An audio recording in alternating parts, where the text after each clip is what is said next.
Assalamualaikum warahmatullahi wabarakatuh. Wilujeng patepang deui, selamat berjumpa kembali bersama Lamunan HT Islami Channel. Mudah-mudahan sehat walafiat dan selalu dalam lindungan Allah Subhanahu wa taala. Amin ya rabbal alamin. Sahabat Lamunan HT Islami Channel di mana saja berada, pada kesempatan ini saya atau kita akan membahas bersama tentang diba'alawikannya ini Sunan Gunung Jati, ini Cirebon ini. Ini Ba'alawi Yahudi Yaman ini emang udah keterlaluan ini ya. Gerakannya ini atau tindakannya dan perbuatannya ini udah teramat sangat ini ya, teramat sangat kalau tidak dihentikan segera ini berbahaya sekali ini. Saat ini mereka atau Rizik Syihab ini dengan mengeluarkan kitabnya bahwa Sunan Gunung Jati keturunan Ba'alawi katanya ya. Berdasarkan kitab gitu. Yang jelasnya yang secara realitanya ternyata bukan ya. Bahkan di Keraton Cirebon sendiri masih ada kitab atau manuskrip awalnya ya. Jadi ketika lahirnya pun ada di situ catatannya ya. Berarti kan manuskripnya lengkap ya. Lengkap, bukunya ada ya gitu kan. Jadi nggak bisa lah ya nggak bisa. Dipikir kali bangsa Indonesia bodoh semua kali ya.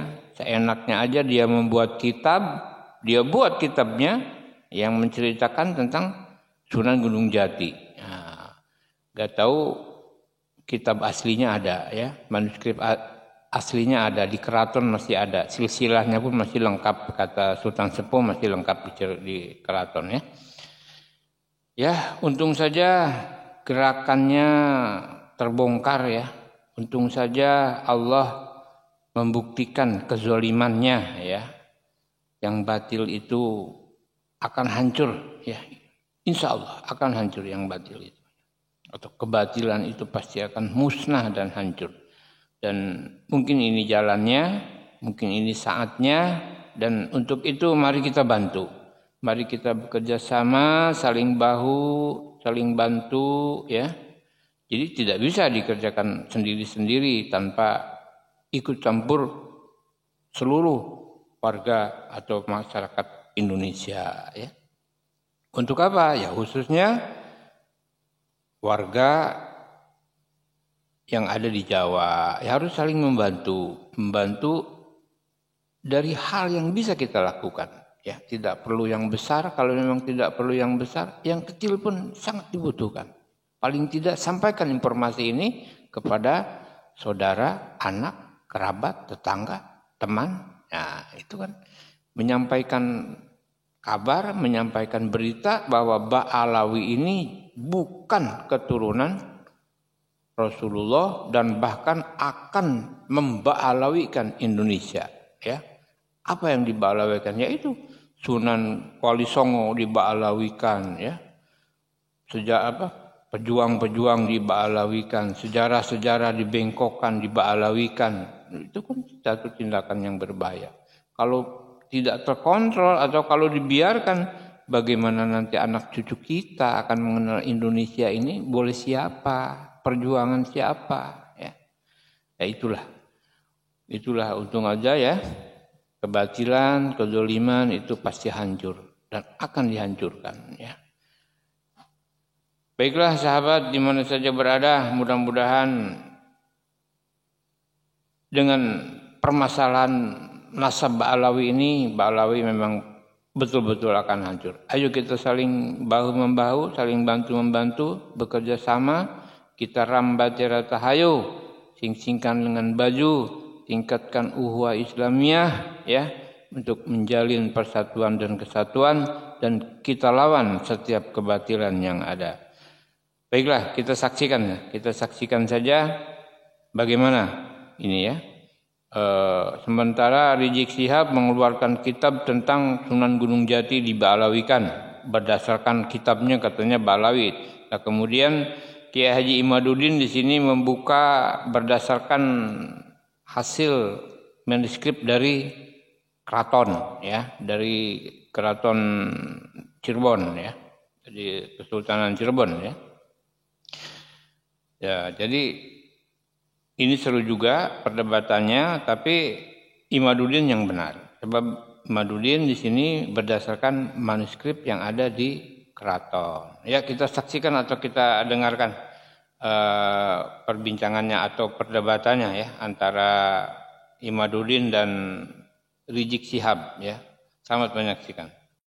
Jadi tidak ada Yaman-Yamanan itu. Dalam berita yang ditulis oleh orang Cirebon tahun 1700 sendiri, itu Syekh Sunan Gunung Jati Syarif Hidayatullah ada bapaknya orang Mesir, lahirnya di Mekah Al-Mukarramah. Ini pertama kitab Samsud Dhahirah. Ini karangan Ba'alwi. Karangan siapa? Karangan Al-Habib Abdurrahman bin Muhammad bin Husain Al-Mashhur Ba'alawi, saudara. Kemudian kitab ini ditahqiq oleh siapa? Oleh As-Sayyid Dia Al bin Syihab Ba'alwi, saudara. Ini di halaman 531 ditulis lengkap nasab Sultan Hasanuddin, saudara. Dari Ba'alwi, dari Asmat Khan, dari Imam Ubaidillah putra Imam Ahmad bin Isa Al-Muhajir. Silakan Anda lihat nanti, nasabnya jelas bersambung kepada Nabi, saudara. Pak Yai, masalah Wali Songo itu manuskripnya banyak. Saya ambil satu Wali Songo yang saya sudah tulis, yaitu tentang Sunan Gunung Jati. Ini manuskripnya ditemukan karya Pangeran Arya Cirebon 1720. Di 1720 itu menyatakan, ini saya tulis dalam bahasa Indonesianya, ini dalam bahasa Jawa. Sunan Gunung Jati lahir di Mekah. Ini tulisan di manuskripnya Al-Mukarramah dengan nama Syarif Hidayatullah tahun 1448. Ibunya bernama Nyai Rara Santang binti Prabu Siliwangi. Nyai Rara Santang pergi haji ke Mekah bersama kakaknya Pangeran Cakrabuana. Selama tinggal di Mekah, ia nyantri di Syekh Bayanullah, adik Syekh Datuk Kahfi. Syekh Datuk Kahfi adalah ulama asal Mekah yang menyebarkan Islam di Cirebon. Nyai Rara Santang dan kakaknya berguru kepadanya, dan gurunya tersebut yang memerintahkannya untuk segera menunaikan ibadah haji ke Mekah bersama kakaknya Pangeran Cakrabuana. Di Mekah, Nyai Rara Santang menikah dengan Syarif Abdullah Al-Hashimi, yang kemudian setelah menjadi sultan bergelar Sultan Maulana Mahmud Al-Hashimi. Ia menguasai wilayah Bani Ismail di Mesir dan Bani Israel di Palestina. Nyai Rara Santang kemudian mendapat nama baru Syarifah Mudaim dan tinggal di Mesir bersama suami dan anaknya. Jadi tidak ada Yaman-Yamanan itu. Dalam berita yang ditulis oleh orang Cirebon tahun 1700 sendiri, itu Syekh Sunan Gunung Jati Syarif Hidayatullah ada bapaknya orang Mesir, lahirnya di Mekah Al-Mukarramah. Ketika berumur 20 tahun, Syarif Hidayatullah pergi ke Mekah dan nyantri di ulama-ulama Mekah. Setelah itu ia pergi ke Nusantara.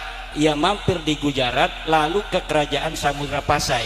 Di Pasai ia nyantri di Sayyid Maulana Ishak, bapak Sunan Giri. Dari Pasai ia berlayar menuju Banten. Dari Banten kemudian menuju Surabaya untuk nyantri di Sunan Ampel. Sunan Gunung Jati nyantrinya di Sunan Ampel setelah nyantri di bapaknya Sunan Giri di Aceh. Setelah beberapa lama barulah ia diperintahkan menemui pamannya di Cirebon untuk menyebarkan agama Islam. Ia membangun pesantren di daerah Gunung Jati, kemudian ia dikenal dengan Sunan Gunung Jati. 3 paragraf di atas adalah kisah Sunan Gunung Jati yang penulis ambil dari manuskrip Carita Purwaka Caruban Nagari dari mulai pupuh 12 sampai 17. Manuskrip Carita Purwaka Caruban Nagari adalah sebuah kitab yang ditulis Pangeran Arya Cirebon tahun 1720. Manuskrip itu tercantum salah satu versi silsilah Sunan Gunung Jati. Nah, silsilah Sunan Gunung Jati sendiri ini sudah ditemukan manuskripnya. Ada manuskrip Bangkalan 1624. Ini yang tertua sementara yang ditemukan di Bangkalan manuskrip tentang silsilah Sunan Gunung Jati ke Syekh Jumadil Kubro. Kemudian yang kedua manuskrip Tapal Kuda tahun 1650. Kemudian mengatakan juga bahwa Sunan Gunung Jati adalah keturunan Syekh Jumadil Kubro. Kemudian manuskrip Pamekasan tahun 1700. Manuskrip Syekh Hasan Muhyi 1787. Asal usul Kesultanan Cirebon 1809. Tinjauan kritis sejarah Banten 1913. Kemudian ada lagi kemarin dari Pangeran Qodiran, Patih Kesultanan Cirebon, saya mendapatkan stempel-stempel keluarga-keluarga Keraton Kanoman yang distempel oleh kerajaan Belanda. Kemudian setelah negara Indonesia terbentuk oleh negara Indonesia, itu silsilahnya juga ke Musa al-Kadhim. Nah, siapa yang menemukan para wali songo itu? Ya, yang menemukan manuskrip-manuskrip ini. Kita nggak tahu yang menemukan siapa. Kalau saya kan di Sragen ini yang menemukan Kiai Riyad. Tapi waktu itu saya belum tahu, karena manuskrip yang kita temukan menyebutkan beliau adalah lahir di Mekah Al-Mukarramah. Jadi orang-orang kita di sini dulu, contohnya di sini, Pangeran Cakrabuana asli orang Cirebon, itu sudah pergi haji pada abad ke-15. Tahun 2024 kita pengurus MNC banyak yang belum pergi haji, banyak merokok melulu. Lah orang-orang kita itu sudah pergi haji pada abad 15 dengan kendaraan pesawat yang tidak seperti sekarang. Dulu masih adanya kapal air. Kapal air pun itu tidak bisa langsung dari Jawa langsung ke Mekah, tapi itu ganti-ganti kapal. Tidak satu kapal langsung ke Mekah, enggak. Dari Banten ke Aceh itu kita ngeteng, dari Aceh ganti kapal lagi ke Maladewa, dari Maladewa ganti kapal lagi angkutan Maladewa Gujarat, dari Gujarat mampir lagi nanti di Yulamlam di Jeddah, dari Jeddah jalan naik onta. Di situ kita pernah baca sebuah sejarah perjalanan haji. Orang-orang Jawa pada zaman dulu itu kalau bayar onta lebih dari yang seharusnya, karena dulu itu setiap orang bayar onta itu ada bayar untuk tukang onta dan ada bayar langsung untuk raja. Jadi pajaknya langsung, misalnya ini Rp1.000 untuk tukang onta, Rp2.000 untuk raja. Itu jadi pajaknya itu dipungut per orang untuk raja itu dulu. Kan raja keren, nggak usah atas nama raja, udah pokoknya bayar haji sekian, itu pajaknya yang ngaturkan pemerintah, tidak langsung atas nama raja. Kalau dulu yang ngatur diaturnya, ini buat tukang delman, ini buat raja, ini buat onta, ini buat raja. Jadi bayarnya 2 kali lipat, 1 buat kendaraannya, 1 buat rajanya. Itu ada kitabnya itu. Orang Jawa kalau dia itu pergi haji bayarnya lebih dari yang seharusnya. Kenapa? Kaya raya kita itu. Orang yang pergi haji itu kaya raya. Nulis kitab, 1 kitab aja kalau mau mondok. Dulu orang mondok itu nggak bisa orang miskin. Kenapa? Mahal kitabnya. Kitabnya nggak ada di percetakan. Kitabnya itu harus nulis dulu. Misalnya ada kiai tukang nulis saja kerjanya, itu kita bayar. Anak saya mau mondok kepada Kiai Joko Tingkir, kitabnya kitab Fathul Mu'in. Berapa Pak Kiai? 50 juta. Itu bayar 50 juta, nanti dibikinin nama kiai kampung tuh, kemudian baru kitabnya jadi, mondok di Joko Tingkir. Dulu raja-raja, anak raja-raja di Jawa Barat, di Banten itu mondoknya pada Joko Tingkir, orang Solo Raya. Jadi ilmu Banten tuh ilmu Solo Raya. Ada seorang raja di Sumedang Larang, Prabu Gesanulun, seorang Sayyid Ja'far namanya aslinya, itu mondoknya di Joko Tingkir, ketemu dengan anak daripada Raja Demak, mondok juga perempuan, Cinlok, cinta lokasi, tapi kasih tak sampai, karena ini harus jadi raja di Sumedang, akhirnya dikawinin dengan orang Sumedang. Nah ini dikawinin dengan Raja Cirebon, Giri Layat tadi tuh, yang juga punya istri anak Raja Mataram. Kemudian pas jadi Raja Sumedang kan soan tuh ke Cirebon, ketemu sama itu tuh, sama mantan dia waktu pesantren itu sampai sekarang ada novelnya itu, ada novel kisah cinta Nyai Harisbaya judulnya itu. Lah itu kemudian cinta bersemi kembali. Ketika ketika ada raja datang ke Cirebon, wah kamu sekarang jadi istrinya Sultan Girilaya, Sultan Girilaya? Iya katanya. Gimana? Katanya istrinya kebanyakan, saya nggak digilir-gilir katanya. Akhirnya kemudian sama anak buah Prabu Gesan Ulun ini itu diculik. Istrinya itu diculik tuh, istrinya Sultan. Marah Sultan, kurang ajar ini, istri saya diculik ini. Kenapa? Dia nangis katanya, nggak digilir-gilir begitu. Akhirnya kata Sultan, udah saya cerai, tapi nanti kawin ya. Iya dikawin. Apa ininya mas kawinnya? 1 kabupaten Majalengka. 1 kabupaten Majalengka milik Sumedang kemudian diberikan kepada Cirebon. Itu kisah, wallahu alam benar tidaknya, tetapi tulisannya ada begitu. Ditulis dalam manuskrip kisah mondoknya orang-orang Jawa Barat ke Solo Raya ini. Jadi kalau sekarang saya ngajar ini ilmunya Solo Raya dibawa lagi ke Solo Raya. Kenapa? Karena Gesan Ulun riwayatnya kakek saya. Makanya itu saya baca novelnya, kurang ajar bikin novel segala, malu-maluin. Itu orang sampai kisah para wali dibikin novel kisah cintanya itu. Karena kan itu dramatis sekali kan, orang mondok bareng, kemudian cinta lokasi, kemudian ini dikawinin karena anak raja harus kawinin anak raja lagi, ini dikawinin dengan raja lagi, akhirnya ketemu sudah sama-sama punya pasangan, akhirnya cinta bersemi kembali. Itu akhirnya ada novelnya itu. Kata saya, ini jangan dibaca, haram ini hukumnya. Kenapa? Ya kita nggak enak ceritanya leluhur sendiri dibaca sendiri. Ya itu Kiai Ngawi ya. Ini jadi kita kalau siapa yang menemukan Wali Songo, ya kita menemukannya dari manuskrip-manuskrip. Bahkan Sunan Giri itu manuskripnya itu masih tahun 1500. Tentang Sunan Giri itu manuskripnya masih tahun 1500. Jadi manuskrip itu Pak, semakin tua itu semakin bisa dipercaya. Apalagi kalau manuskrip itu ditulis oleh orangnya. Dan ini kita lagi cari, belum menemukan Sunan Gunung Jati menulis kitab, kemudian kitabnya ada silsilah misalnya, ada sejarahnya, kemudian sampai sekarang ini belum ditemukan. Yang kita temukan baru 1624, itu pun bukan dari Cirebon tapi dari Bangkalan. Jadi mungkin dari Bangkalan ini orangnya rajin menulis bahwa saya ketemu Sunan Gunung Jati, dia adalah keturunan Syekh Jumadil Kubro, orang dilahirkan di Mekah, kemudian dia itu bapaknya orang Mesir, kemudian disimpannya rapi. Ini orang Madura, itu orang yang rajin nyimpen manuskrip.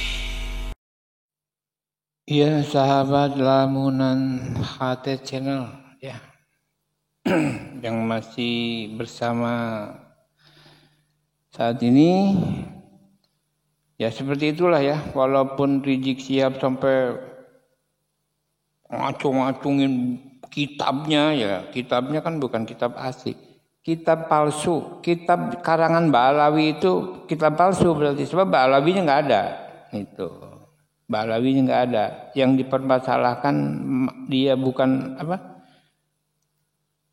Mbak Alawi itu kan karena Mbak Alawinya nggak ada, ya. Yang dia gembor-gemborkan namanya, yang dia sebut-sebut namanya bin Mbak Alawi nggak ada, nggak ada, tidak pernah ada Mbak Alawinya. Ada juga pada abad ke-9 gitu, pada abad ke-4, ke-5, ke-6 itu nggak ada. Nah, itu yang jadi permasalahan. Makanya dia dikatakan dan dinyatakan batal nasabnya. Nah, untuk itu sahabat dan teman-teman seiman dan setanah air ya, jangan lupa ayo kita bantu dari yang paling kecil bisa kita bantu ya, agar perusak ini tidak sampai merajalela ya. Bagi para muhibin ya, dan ada ulama yang masih setia kepada para habaib, biarkan saja ya. Biarkan saja, nanti juga dia sadar sendiri ya, atau Allah sadarkan. Saat ini masih mencintai, biarkan saja. Kalau kita larang juga marah yang ada dia. Orang masih cinta disuruh jangan mencintai ya nggak bisa ya. Biarkan saja mereka yang masih mencintai, yang masih manut kepada para habaib, nanti juga dia tahu. Nanti juga dia sadar sendiri. Biarkan saja ya. Kalau memang masih ada. Kalau bisa malah di ini aja. Ikut sana gitu, bawa, nanti nggak ada yang bawa berkat gitu. Ya sahabat, demikianlah, mudah-mudahan bermanfaat, mudah-mudahan ini merupakan atau menambah satu semangat baru agar untuk kita membantu berjibaku dalam memerangi kebatilan ini. Akhirnya saya mohon maaf apabila ada kesalahan dan kehilapan. Silahkan Anda tulis komentar bila ada yang tidak sepaham. Dan saya akhiri, wassalamualaikum warahmatullahi wabarakatuh.